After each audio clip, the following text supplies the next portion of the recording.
नमस्कार दोस्तों, आप सभी का स्वागत है हमारे चैनल अनमोल जानकारी पर। अगर आप जीवन में सकारात्मक ऊर्जा और सुख समृद्धि चाहते हैं तो नवरात्रि यह समय आपके लिए बहुत ही शुभ है। नवरात्रि सिर्फ देवी दुर्गा आराधना का ही समय नहीं है, बल्कि प्रकृति उन पेड़ों की पूजा का भी विशेष अवसर है जो हमारी भारतीय संस्कृति और धर्म में अत्यधिक महत्वपूर्ण माने गए हैं। दोस्तों, हमारे धर्म में देवी के अनेक स्वरूप कहे गए हैं, जिसमें वृक्षों भी शामिल किया गया है। देवी का स्वरूप कहा जाता है। तो आज मैं आप लोगों को पावनी वृक्ष के बारे में बताऊंगा। नवरात्रि के पावन पर्व चल रहे हैं। नवरात्रि के पावन पर्व में कुछ ऐसे वृक्ष हैं जो कि देव वृक्ष कहे गए हैं, देवी वृक्ष कहे गए हैं, या देवी के स्वरूप होते हैं, माता काली के स्वरूप होते हैं। और हमारे धर्म में पेड़ पौधों को देवी देवता मान करके हम इनकी पूजा करते हैं, और हमें पूजा भी जरूर करनी चाहिए। नवरात्रि के समय में कुछ ऐसे पेड़ पौधे हमारे धर्मशास्त्र में कहे गए हैं जिनको छूने मात्र से व्यक्ति के बंद किस्मत के ताले खुल जाते हैं, व्यक्ति का सौभाग्य चमक जाता है। हमारे शास्त्रों में पेड़ पौधों को बहुत ही गुणकारी कहा जाता है, और भगवान श्री कृष्ण ने गीता में स्वयं कहा है कि वृक्षों में जो मैं पीपल का वृक्ष हूं। पीपल के वृक्ष को वृक्षों का राजा कहा जाता है, क्योंकि पीपल वृक्ष की जो आयु होती है सबसे ज्यादा होती है, सबसे अत्यधिक होती है। पीपल वृक्ष सर्वशक्तिमान, पूजा पाठ में अत्यधिक इसका महत्व होता है। दोस्तों, इसीलिए भगवान श्री कृष्ण ने गीता में स्वयं कहा है कि मैं वृक्षों में पीपल का वृक्ष हूं। तो चलिए आज मैं आप लोगों को नवरात्रि के समय में छुए जाने वाले वृक्ष के बारे में बताऊंगा। दोस्तों, हमारे धर्मशास्त्र में अनेक ऐसे वृक्ष हैं जो कल्याणकारी होते हैं, मंगलकारी होते हैं। अगर इन वृक्षों को छू लेते हैं तो आपकी सभी प्रकार की परेशानी है, सभी प्रकार के कष्ट, यह सब समाप्त हो जाते हैं। खास करके नवरात्रि के समय में इसका असर कई लाख गुना होता है। पीपल का वृक्ष भारतीय संस्कृति में बहुत ही पवित्र माना जाता है। इस वृक्ष को भगवान विष्णु का रूप भी कहा गया है। इसकी छाया में बैठने से मानसिक शांति मिलती है और जीवन में सुख समृद्धि का प्रवेश होता है। वेदों और पुराणों में यह उल्लेख किया गया है कि पीपल के वृक्ष में ब्रह्मा, विष्णु और महेश का वास होता है। यही कारण है कि इसे काटना और नुकसान पहुंचाना अत्यधिक पाप माना गया है। शास्त्रों में कहा गया है कि जो व्यक्ति नवरात्रि के दिनों में पीपल के वृक्ष की पूजा करता है उसके जीवन में सभी प्रकार के संकट दूर हो जाते हैं। नवरात्रि के दिनों में आप पीपल के वृक्ष के नीचे जल चढ़ाएं और इसके चारों ओर 7 बार परिक्रमा करें। यह उपाय विशेष रूप से शनिवार के दिन करना बहुत ही फलदायी होता है, क्योंकि यह शनि दोष से भी मुक्ति दिलाने में सक्षम माना जाता है। यदि आप अपने जीवन में आर्थिक समस्याओं का सामना कर रहे हैं तो एक सफेद कपड़े में पीपल की 11 पत्तियां बांधकर उसे देवी दुर्गा के चरणों में अर्पित करें। यह उपाय आपको आर्थिक समृद्धि दिला सकता है और आपकी धन संबंधी समस्याएं समाप्त हो सकती हैं। पीपल का वृक्ष सिर्फ धार्मिक दृष्टि से ही नहीं बल्कि वैज्ञानिक दृष्टि से भी बहुत लाभकारी है। यह वृक्ष प्रचुर मात्रा में ऑक्सीजन उत्पन्न करता है, जो आपके स्वास्थ्य और मानसिक शांति के लिए बहुत लाभकारी होता है। इसके अलावा पीपल की पूजा से राहु, केतु और शनि के अशुभ प्रभावों से भी छुटकारा मिलता है। इसलिए नवरात्रि में पीपल के वृक्ष की पूजा जरूर करें ताकि आपके जीवन में देवी मां की कृपा से सकारात्मक बदलाव आ सके। बेल का वृक्ष भी हिंदू धर्म में अत्यंत पवित्र माना गया है। यह वृक्ष भगवान शिव का प्रिय माना जाता है और इसे देवी मां की कृपा प्राप्त करने का एक शक्तिशाली माध्यम माना गया है। मान्यता है कि बेल के वृक्ष की पूजा करने से न केवल भगवान शिव प्रसन्न होते हैं बल्कि देवी दुर्गा की भी कृपा प्राप्त होती है। इसके पत्तों का विशेष महत्व है। पुराणों में कहा गया है कि बेलपत्र भगवान शिव की प्रिय वस्तुओं में से एक है, और जब आप इसे शिवलिंग पर चढ़ाते हैं तो आपकी सारी मनोकामनाएं पूर्ण हो जाती हैं। नवरात्रि के दौरान बेल के वृक्ष के नीचे बैठकर देवी मां के 108 नामों का जाप करें और बेल की पत्तियों को साफ जल से धोकर देवी मां को अर्पित करें। इसके साथ ही बेल के वृक्ष के नीचे हर रोज घी का दीपक जलाने से आपके घर में लक्ष्मी का वास होता है। अगर आपके जीवन में कर्ज का बोझ हो तो बेल के वृक्ष की जड़ में हल्दी मिश्रित जल चढ़ाएं और अपने कर्ज से मुक्ति की प्रार्थना करें। यह उपाय अत्यधिक प्रभावशाली माना गया है और आपकी वित्तीय समस्याओं को हल करने में मदद कर सकता है।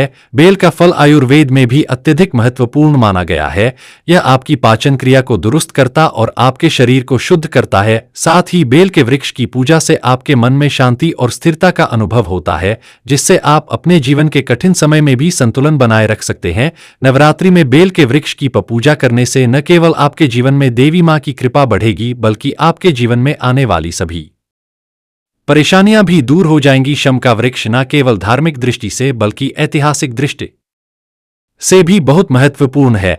महाभारत के युद्ध से पहले अर्जुन ने अपने अस्त्र शस्त्र इसी वृक्ष के नीचे छिपाए थे और विजय प्राप्त करने के बाद उन्होंने इसकी पूजा की, इसलिए इसे विजय और सफलता का प्रतीक माना जाता है। शास्त्रों में कहा गया है कि शमी वृक्ष की पूजा करने से शत्रुओं का भय समाप्त होता है और जीवन में विजय प्राप्त होती है। देवी दुर्गा की पूजा के साथ शमी वृक्ष की पूजा करने से आपकी सभी बाधाएं दूर हो जाती हैं और जीवन में सुख समृद्धि का आगमन होता है। नवरात्रि के दौरान शम के वृक्ष की पूजा करने से आपके जीवन में आ रही सभी रुकावटें दूर हो सकती हैं। आप शमी वृक्ष की जड़ में कुमकुम मिश्रित जल अर्पित करें और इसके नीचे 7 बार परिक्रमा करें। इसके साथ ही शमी वृक्ष के नीचे शते पापम मंत्र का जाप करने से आपके सभी पापों का नाश हो जाता है और आपकी मनोकामनाएं पूर्ण होती हैं।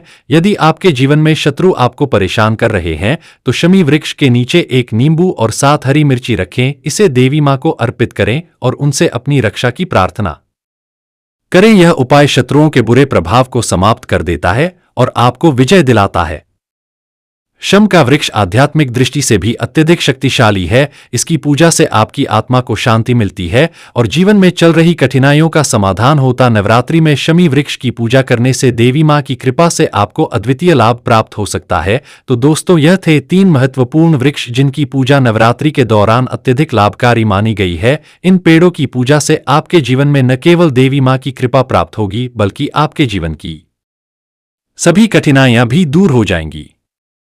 कोई बात नहीं, बस यह एक कम आपको कर लेना है। नवरात्रि में जितने भी लोग पूजा पाठ करते हैं उससे भी आपको अधिक बढ़कर के फल प्राप्त होगा। तो ये वीडियो ध्यान से देखना। आज की जो मैं वीडियो बताऊंगा बहुत ही सुंदर है, ज्ञानवर्धक जानकारी। इस प्रकार के जानकारी आप लाखों रुपए खर्चा करेंगे फिर भी कोई नहीं बताने वाले। हमारे चैनल का मकसद है जनहित एवं जैन कल्याण करना, इसलिए आप लोगों को इस प्रकार के अच्छे जानकारी सीखते क्षमा करना चाहूंगा। तो इस वीडियो में जानते हैं नवरात्रि में ऐसे कौन से कार्य करने से बिना व्रत, बिना पूजा या फिर बिना कन्या भोजन के सारे फल की प्राप्ति हो जाती। मैं प्रमाणित जानकारी बताऊंगा। जो जानकारी बताऊंगा शास्त्रों लिखे जानकारी बताऊंगा। और अगर आप भी माता रानी के सच्चे भक्त हैं, माता रानी को मानते हैं, माता रानी की आस्था है, माता रानी प्रति अभी की विश्वास है, तो आपको मैंने बॉक्स में जय माता दी जरूर लिखना। इस वीडियो को लाइक कर चैनल को सब्सक्राइब जरूर करना। चलिए समय ना लेते हुए मैं आप लोगों को जानकारी बताना चाहूंगा। देखिए, अगर आपने दुर्गा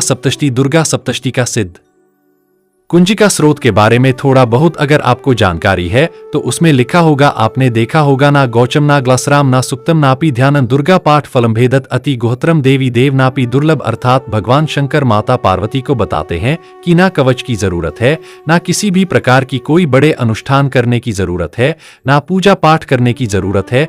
केवल सच्चे मैन से अगर नवरात्रि के समय में कोई भी व्यक्ति पूरे मैन के साथ, पूरे विश्वास के साथ अगर दुर्गा सप्तष्टी में वर्णित सिद्ध कुंजिका स्रोत का पाठ कर लेते तो संपूर्ण दुर्गा पाठ के फल उन्हें प्राप्त हो जाते हैं। जो भी आप व्रत रखे माता रानी के लिए, आप चाहते हैं कि माता रानी की आपके ऊपर आशीर्वाद प्राप्त हो, माता रानी की कृपा मिले, आपकी कोई अधूरी मनोकामना है, वह चाहते हैं कि आपके अधूरी मनोकामना पूर्ण हो जाए, तो आपने नवरात्रि का व्रत रखे हैं तो वो सारे फल अगर आप चाहते हैं और उसका 1000 गुना फल प्राप्त हो जाए तो नवरात्रि के समय में दुर्गा सप्तष्टी का पाठ जरूर करना। और जो लोग नवरात्रि का व्रत नहीं रखें, किसी कारणवश उन्हें टाइम नहीं मिल पाए, ऐसे व्यक्ति दुर्गा सप्तष्टी में नित्य सिद्ध कुंजिका स्रोत का पाठ जरूर करना। पूर्ण रूप से आपको नव दुर्गा माता की पूजा पाठ करने से, नव दुर्गा के 9 दिन व्रत करने से, कन्या भोजन करने से जो फल प्राप्त होता है, केवल इस पाठ को सच्चे मैन से अगर एक दिन भर आप, जो नवरात्रि के दिन एक दिन बस केवल उसके पूरे रश आपको फल प्राप्त हो जाते हैं।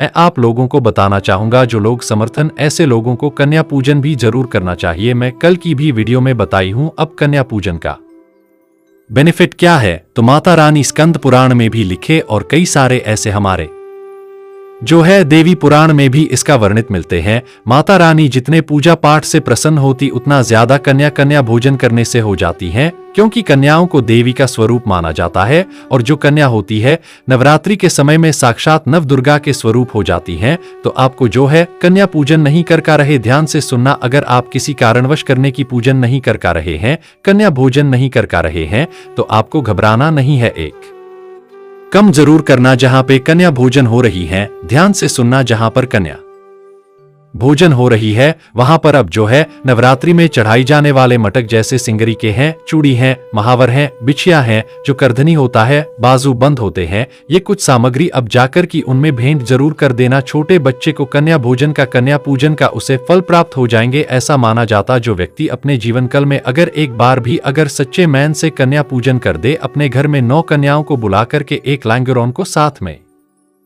बुला करके अपने घर में अगर कन्या भोजन कर दें, कन्या पूजन कर ले, तो ऐसे व्यक्ति की जीवन में सारे समस्या जड़ से समाप्त हो जाते हैं। फिर ऐसे व्यक्ति निर्धन नहीं रहते। आप व्रत रखें या इन रखें, उपवास रखें या ना रखें, इसे कोई फर्क नहीं पड़ता। अगर आपने सच्चे निष्ठा के साथ, अगर पूरे विश्वास के साथ अपने घर में कन्या पूजन कर लिए, तो नवरात्रि का पूर्ण रूप से आपको फल प्राप्त हो जाएगा। जो वृद्धा करने से, पूजा पाठ करने से जो फल प्राप्त नहीं हो पता हो, केवल कन्या पूजन करने से मिल जाते हैं। इसके बाद में तीसरा जानकारी बता रहा हूं। ये जानकारी अभी की जिंदगी में बाहर लाएंगे, आपकी जीवन में परेशानी को दूर करेंगे। यूं कि हम आप लोगों को सरल सरल आसान साधारण सी विधि बताते हैं, जिसमें आप सभी दर्शकों की कल्याण छुपा होता है। मैं हर दिन बोलता हूं ना कि प्राचीन ज्ञानी यूट्यूब चैनल ही नहीं, बल्कि आप सभी दर्शकों का एक छोटा सा परिवार है, जिसमें आप मैं सभी सदस्य जुड़े हुए हैं। और मैं चाहता हूं कि मेरे चैनल में जुड़े सभी लोगों को धर्म की सरकारी हूं, और वह मैं आसान विधि भी बताता हूं, जिसका आपको पूर्ण रूप से फल प्राप्त हो। सरल से सरल जानकारी बताता हूं। तो नवरात्रि के दौरान आपको एक पुष्पा का पौधा जरूर लगाने में इसका फायदा भी बताऊंगा। कौन कौन सब कुछ वाला गाना चाहिए, हमारे धर्मशास्त्र के अनुसार का गए हैं। अगर कोई व्यक्ति मंदिर के किनारे में मदार का पौधा लगाते हैं, ध्यान से सुनिए, जो सफेद कलर का आधार का पौधा होता है, किसी भी मंदिर के किनारे में लगा देते हैं। ये पुष्प वहां पे उपस्थित जो देवी देवता है, मंदिर के में जो रहने वाले देवी देवता हैं, जैसे शिव मंदिर है, शिव मंदिर में मंदार का पौधा लगाते हैं, तो इसके एक पुष्प अगर आपको भी कोई भी व्यक्ति रख करके चढ़ाते हैं शिव मंदिर में जाकर के, तो आपको एक स्वर्ण डैन के बराबर पुण्य की प्राप्ति होता है। तो मदार के पौधा लगाने से इसमें जो फूल फूलेंगे, उजागर की देवी देवताओं को चढ़ाई जाएंगे, तो उसका आपको जो पुण्य की प्राप्ति होगा, जो व्यक्ति चढ़ा रहे हैं उसको आधे फल मिलेंगे और आधे फल आपको प्राप्त होना शुरू हो जाएंगे। तो मदार के पौधा अगर कभी व्यक्ति नवरात्रि के समय में किसी भी शिव मंदिर है, माता रानी का मंदिर है, उनके समीप में जाकर के लगाते हैं, अच्छा पुण्य की प्राप्ति होती है ना। इसमें आपको व्रत करने में, पूजा पाठ करने की जरूरत, बस अब जो कोई पौधा लगा सकें। इस श्रेणी में आते हैं जिससे मदार का पौधा, सदाबहार का पौधा। सदाबहार हमेशा हरियाली रहते हैं और ये हमेशा फूलते हैं। ऐसे फूल का आपको चयन करना है जो हमेशा फूलते रहे, जिसमें फल फूल आते रहे। तीसरे नंबर पे आते हैं कनेर का पौधा। जो कनेर का पौधा, यह देवी मैन का श्रृंगार का गए हैं। कनेर के पौधे से अगर कभी व्यक्ति कनेर की पौधा सफेद कलर के अगर कनेर हैं, तो फिर इसे अति उत्तम माना जाता है। कनेर की पौधा को पार्वती के स्वरूप कहेंगे धर्मशास्त्र में। तो कनेर के पौधा चढ़ने से माता रानी बहुत प्रसन्न होती है और गोदान के बराबर हमें फल की प्राप्ति होता है। आप चाहते हो तो गुड़हल के पौधा लगा सकते हैं मंदिर के किनारे में। देवी मंदिर के किनारे में अगर कभी व्यक्ति गुड़हल के फूल के पौधा लगाते हैं, तो हमारे धर्मशास्त्र में ऐसा कहे कि गुड़हल के वृक्ष पर साक्षात मां जगदम्बा का वास होता है। जी हां, ये मैं कोई हवाई बात नहीं करूं, प्रमाणित बात कर रहा हूं। धर्मशास्त्रों में भी लिखा है। अब माता रानी को 56 भोग लगाया या इन लगाए, इससे कोई फर्क नहीं पड़ता। लेकिन अगर सभी व्यक्ति नवरात्रि के समय में गुड़हल के पुष्प माता रानी को सच्चे मैन से अगर माला पिरोकर की 21 की संख्या में, 11 की संख्या में चढ़ा दिया जाए, तो उसे व्यक्ति को वह मनोकामना पूर्ण होने से सक्षत्रम भी नहीं रोक पाते। गुड़हल के फूल माता रानी को चढ़ने से नवरात्रि में आपने पूजा पाठ व्रत रखे हैं, पूजा पाठ कर रहे हैं, कोई बात नहीं। अगर आप व्रत नहीं कर रहे हैं, पूजा पाठ जो है टाइम नहीं दे रहे हैं, तो गुड़हल के फूल माता रानी को नवरात्रि की किसी भी दिन, एक दिन 21 माला पिलो करके, माला बना करके माता को चढ़ा देना। संपूर्ण व्रत का फल मिल जाएंगे। आपने नवरात्रि के व्रत रखे या ना रखें, इसे कोई फर्क नहीं पड़ता, बस गुड़हल के फूल माता रानी को चढ़ा देना। तो ऐसा का गए हैं कोई भी व्यक्ति अपने जीवन काल में अगर नवरात्रि के समय में गुड़हल के पौधा लगा देते हैं और इस पौधे में फूलना शुरू हो जाते हैं, और इस फूल या फूल अगर देवी देवताओं को चढ़ना शुरू हो जाते, तो माता रानी के बिल्कुल ही मदद करेंगे, आपके ऊपर अपने कृपा बरसाएंगे, आपके अपने पूर्ण आशीर्वाद देंगे। और जब तक आप इस संसार में जिएंगे भी निर्धन नहीं रहेंगे। प्राचीन ज्ञान चैनल का मकसद है जनहित एवं जैन कल्याण करना। इस लग लोगों को इस प्रकार से सरल जानकारी बताया जाते हैं, जिसमें अब का अध्यात्म हो, जिसमें आपका भला हो, जिसमें आपका कल्याण छूट हो। तो आज के बाद में बताएंगे जानकारी। आप सभी लोगों को कैसा लगा हमें कमेंट सेक्शन में जरूर बताना और इस वीडियो को अपने तक सीमित मत रखना, इसे आगे जरूर शेयर करना। समाज कल्याण हेतु माता रानी के आशीर्वाद प्राप्त करने हेतु इस आगे जरूर शेयर करना। मैं माता रानी से प्रार्थना करूंगा जो व्यक्ति इस वीडियो को आगे शेयर करेंगे, माता रानी उन्हें धन दौलत से परिपूर्ण बनाए रखें।